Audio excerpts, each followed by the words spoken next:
স্ক্রিনে দেখা গেল সিলিং থেকে একটা দড়ি ঝুলছে। আমি তখন চেঁচিয়ে উঠছি, মা পাশের ঘরে ঘুমাচ্ছিল। আমার গলার আওয়াজ যেন বেরোচ্ছিল না।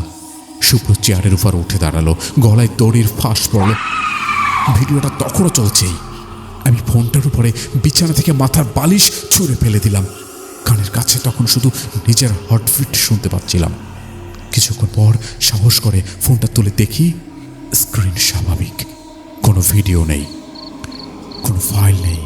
আমি ভাবলাম আমি হয়তো স্বপ্ন দেখছি, কিন্তু আমি এমন অদ্ভুত স্বপ্ন কেন দেখলাম?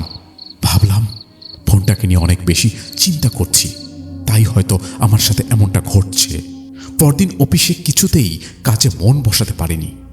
শরীরে কেমন জানি অস্বস্তি হচ্ছে। মাথার ভেতর বারবার সেই মুখটা ভাসছিল।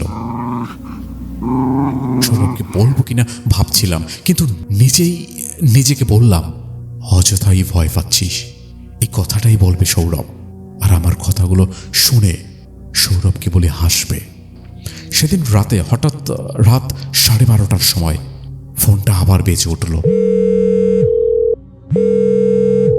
Unknown number. আমি প্রথমে ধরিনি, কিন্তু আবার বেজে উঠল। ধরতেই ওপাশ থেকে খুব ধীর নিস্তেজ একটা গলা,